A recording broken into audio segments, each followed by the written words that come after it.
ناظرین، national press club اسلام آباد میں آج صحافیوں کے عالمی دن کے حوالے سے جو منعقد تقریب تھی اس میں بد نظمی کیوں بنی؟ کیا وجہ تھی کہ وہاں پہ موجود کچھ نوجوانوں کی طرف سے احتجاج ریکارڈ کروانے کی کوشش کی گئی، جس کی وجہ سے انہیں اس کمرے سے باہر نکالنے کی کوشش کی گئی، جس کی وجہ سے یہ سارا نظام خراب ہوا۔ سینئر صحافیوں کی موجودگی میں، جس میں حامد میر صاحب، سلیم صافی صاحب، عمران ریاض، سمی ابراہیم، صدیق جان، مخدوم شہاب الدین، اس کے علاوہ اور بہت بڑے بڑے صحافی، ندیم ملک صاحب، دیگر بڑے بڑے صحافی اس وقت اس کمرے میں موجود تھے جہاں پہ یہ سارا معاملہ خراب ہوا۔ معاملہ بنا کیا ہے؟ آپ دیکھ رہے ہیں میرا یوٹیوب چینل پنڈی پوائنٹ، اور مکمل ویڈیو دیکھیں تاکہ حقائق آپ کے سامنے رکھے جا سکے۔ آج کا جو دن ہے یہ عالمی صحافت کے حوالے سے پاکستان میں ارشد شریف کے نام سے منسوب کر دیا گیا تھا۔ ارشد شریف کے نام سے نیشنل پریس کلب کے اندر ایک تقریب کا انعقاد کیا گیا جو کہ Pakistan federal union of journalist کی طرف سے تھا۔ اس میں تمام سینئر صحافیوں کو مدعو کیا گیا، جس میں غریدہ فاروقی صاحبہ نے اپنے خیالات کا اظہار کیا، حامد میر صاحب، سلیم صافی صاحب، سمی ابراہیم صاحب، ندیم ملک صاحب، عمران ریاض خان صاحب اور دیگر بھی بہت سارے نوجوان صحافی، سینئر صحافی وہاں پہ موجود تھے اور انہوں نے اپنے خیالات کا اظہار کیا۔ معاملہ خراب اس وقت ہوا جب تقریب کے جو مہمان خصوصی تھے جاوید لطیف صاحب، وہ وہاں پہ موجود تھے۔ ہوا کچھ یوں کہ وہاں پہ موجود صحافیوں نے ارشد شریف کا نام لینا بھی گوارا نہیں کیا، اور تقریب کے آغاز کی پہلی جو 3، 4 یا 5 سپیچ تھیں اس کے اندر صرف یہی بتایا جاتا رہا کہ ہمارے پریس کلب کو کون سپورٹ کر رہا ہے، صحافیوں کے لیے کس نے کیا کیا، اور اس میں سیدھا ایک سیاسی جماعت کو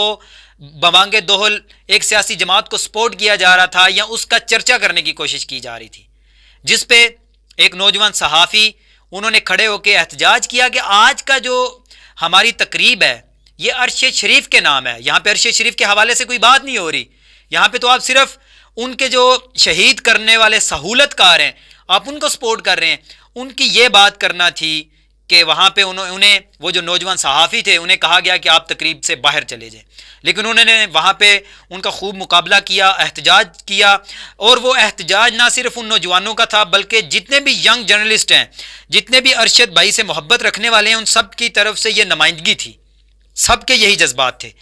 ناظرین، اس کو میں ایک چھوٹی سی مثال کے ذریعے آپ کو سمجھانے کی کوشش کروں گا۔ اگر میری کسی عزیز رشتہ دار کا قتل ہو جاتا ہے تو جو قاتل ہیں، جن کے اوپر ہم الزام لگا رہے ہیں، جن کے اوپر اور جو واضح نظر بھی آ رہا ہے، ان کو ہماری ہی بیٹھک میں لا کے بٹھا کے ان کے قصیدے پڑھے جائیں میرے سامنے، تو میرا دل تو دکھے گا، مجھے غصہ آئے گا اور میں احتجاج ضرور کروں گا۔ یہی ہوا کہ آج کی جو تقریب تھی وہ ارشد شریف شہید کے نام پہ منسوب تو تھی، لیکن اس میں جو ان کی شہادت کے سہولت کار ہیں انہیں پروٹوکول دیا جاتا رہا۔ اسی وجہ سے نوجوان اٹھے، ان سے قابو نہ رکھ سکے وہ اپنے آپ کے اوپر، اور اپنے جذبات کا اظہار کرتے ہوئے وہ اپنی کرسیوں پہ اٹھے۔ انہوں نے کہا کہ آپ یہاں پہ ارشد شریف کے نام کو بیچ رہے ہیں، آپ ارشد شریف کا نام استعمال کر کے اپنا پیسہ بنا رہے ہیں یا اپنا ریٹ لگوا رہے ہیں۔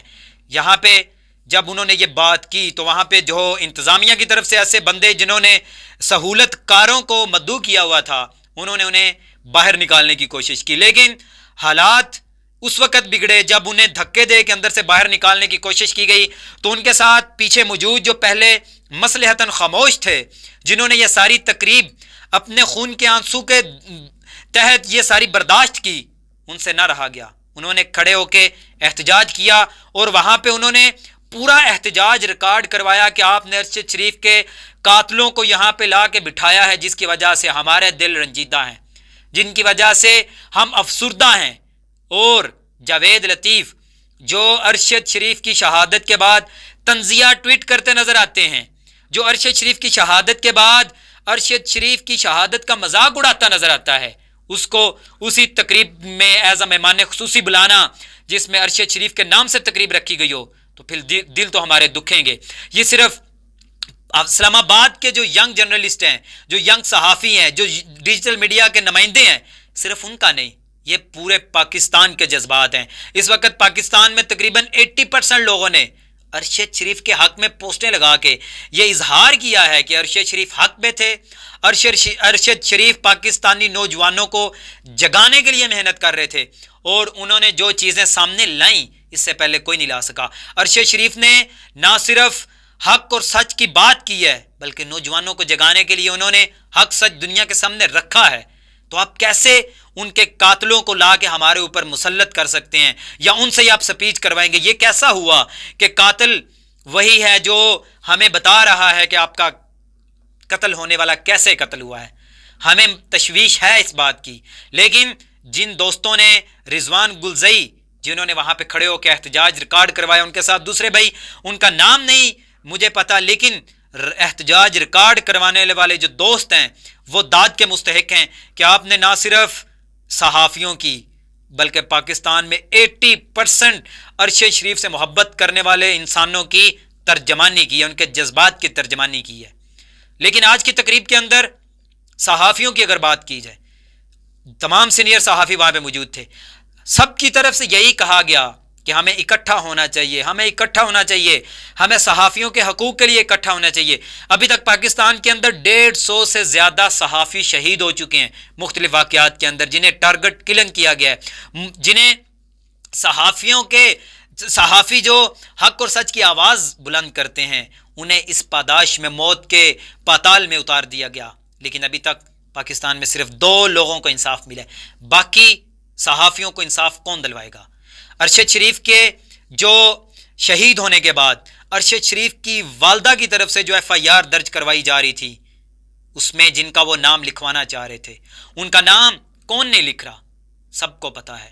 یہی وہاں پہ مطالبہ ہوا کہ ارشد شریف کو انصاف دلوانے سے پہلے ارشد شریف کی ماں کی طرف سے جو FIR درج کروائی گئی ہے اس کو تو دیکھیں، اس کے اندر جو نام وہ دیتے ہیں وہ آپ نام نہیں ڈال رہے. اپنی مدعیت میں پولیس کیسے FIR درج کر سکتی ہے؟ ارشد شریف کے لواحقین ہیں، والدہ ہے، ان کی بیگم موجود ہے، ان کے بچے موجود ہیں، تو آپ کیسے اپنی مدعیت میں پرچہ درج کر سکتے ہیں جن کے اوپر ان کو شک ہے؟ ارشد شریف بھائی نے بھی اپنی ویڈیوز کے اندر، اپنے میسجز کے اندر، اپنی باتوں کے اندر یہ بار بار تذکرہ کیا ہے کہ انہیں کون قتل کرنا چاہ رہا ہے. تو پاکستان کے اندر ہمارے ادارے جو ہیں ان سے اپیل ہے، آج یوم صحافت ہے،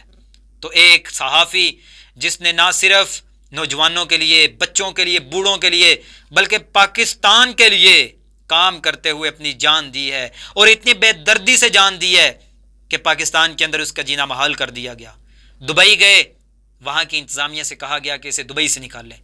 دبئی سے نکالے گئے تو کینیا پہنچے، وہاں پہ کس بے دردی کے ساتھ ان کے جسم کے اوپر تشدد کیا گیا، ان کے ناخن کھینچے گئے، ان کی ہڈیاں توڑی گئیں اور پھر ان کے سر کے اندر گولیاں مار کے قتل کیا گیا. ارشد شریف کو انصاف ملنے تک ہم صحافی، ہم ڈیجیٹل میڈیا جرنلسٹ ایسوسی ایشن کے نوجوان آواز بلند کرتے رہیں گے اور انشاءاللہ ہر فورم پہ آواز بلند کریں گے. ارشد شریف کے انصاف تک ہم خاموش نہیں بیٹھیں گے. ارشد شریف زندہ باد، پاکستان زندہ باد.